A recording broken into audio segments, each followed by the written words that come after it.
warahmatullahi wabarakatuh. Kami dari kelompok 2 Izin memperkenalkan diri. Sebelumnya nama saya Haira Sindiki Nasyarahya dengan NIM P2790112071. Nama saya Lydia Putri Diansyah dengan NIM P279011222072. Nama saya Mandau Sotun Hasana dengan NIM P279011202273. Keluhan sebagai aksi kami untuk mata kuliah PBAK. Selamat menyaksikan.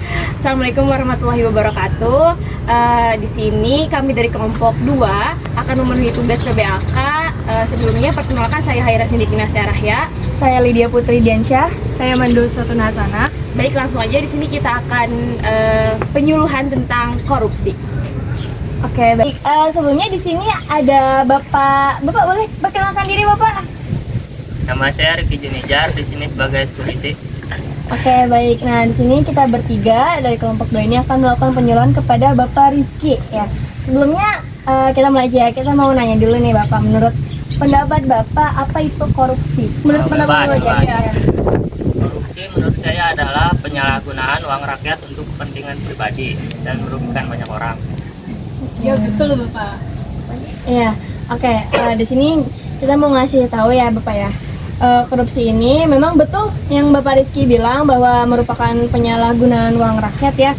Lebih ke perilaku ya, perilaku dari pejabat publik itu maupun pegawai bahkan masyarakatnya ya. Yang tujuannya itu untuk memperkaya diri dengan menyalahgunakan kekuasaan. Ya, tujuannya pasti untuk pribadi. Korupsi itu.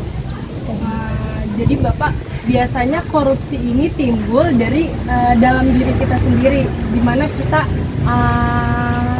ada hasrat untuk melakukan tindak korupsi tersebut.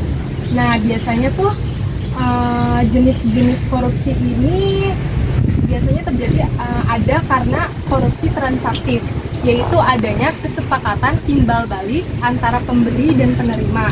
Selanjutnya ada korupsi pemeras, yaitu korupsi yang memaksa pada pihak pemberi. Selanjutnya juga ada korupsi investif, yang dimana korupsi ini pemberian barang atau jasa tanpa ada pertalian langsung dan dengan keuntungan. Selanjutnya ada juga korupsi perkerabatan, yaitu korupsi yang tidak sah terhadap teman atau sanak saudara untuk memegang jabatan dalam pemerintahan. Ada juga korupsi defensif, yaitu korban korupsi dengan cara pemerasan. Ini biasanya pemerasan ini terjadi di banyak ini ya Pak, di kota-kota ini sekarang lagi banyak banget. Selanjutnya ini ada korupsi otogenik, yaitu korupsi yang dilakukan seorang diri.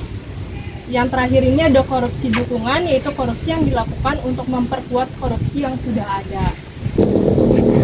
Baik, sesi penyuluhan sudah selesai. Selanjutnya kita akan buka sesi tanya jawab kepada Bapaknya. Dipersilahkan, apakah ada yang ingin ditanyakan? Ya, ada sedikit pertanyaan. Menurut kalian apa yang menjadi pemicu korupsi itu sendiri? Baik, biasanya yang menjadi pemicu di korupsi ini adalah keinginan atau keserakahan yang ada dalam diri sendiri. Terus ada kesempatan, kebutuhan, dan juga ada pengungkapan.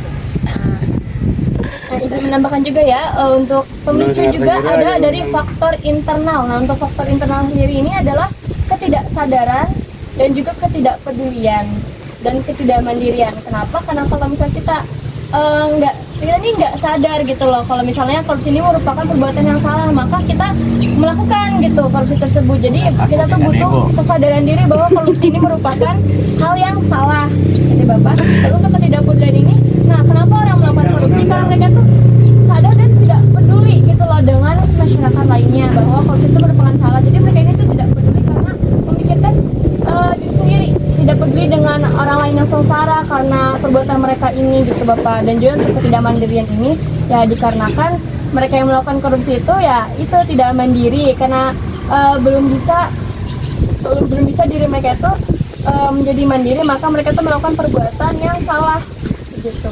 Apakah ada yang ingin Bapak tanyakan lagi? Untuk pertanyaan selanjutnya, kenapa di Indonesia masih banyak korupsi? Ya Kak, di Indonesia masih banyak korupsi karena penyebab utama dari korupsi ini tuh biasanya terjadi karena adanya celah yang memungkinkan untuk mereka para koruptor itu melakukan korupsi tersebut. Nah, termasuk juga di dalamnya mengenai sistem administrasi pemerintahan yang tidak transparan, lalu juga politik yang berbiaya tinggi, dan dana imbalan pada rekrutmen aparatur sipil negara. Oke, izin menambahkan juga ya, kenapa korupsi ini masih banyak di Indonesia. Hal ini dikarenakan ya Pak, pelaku korupsi ini tidak dihukum dengan jera. Jadi mereka ini tidak jera untuk melakukan korupsi terus menerus, maka korupsi di Indonesia ini tetap banyak, bahkan terus meningkat setiap tahunnya. Dikarenakan para pelaku ini tuh nggak jera gitu loh. Mereka ini tuh dikasih hukuman penjara, tapi tetap penjaranya dikasih yang Kenyamanan. Iya, kenyamanan gitu. Tidak apa ya, istilahnya seperti hukumnya itu tuh ke atas tumpul, tapi kalau ke bawah tajam, seperti itu. Ada juga kan berita kemarin pelaku korupsi itu di penjara, cuman tempatnya itu Nyaman. iya Ada ber-AC, Iya. kasur, jadi dikasih beda. fasilitasnya tuh yang Memadai. Ya, kalau gitu kan gimana mau jerak pelaku korupsinya kan ya? Apakah cukup Ya. penjelasan dari kami? Cukup. Oke. Sebelum itu terima kasih Bapak sudah meluangkan waktunya.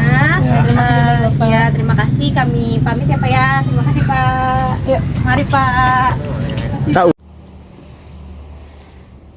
Baik, sekian penyuluhan dari kami. Kurang dan lebihnya mohon maaf. Wabillahi taufiq wal hidayah. Wassalamualaikum warahmatullahi wabarakatuh.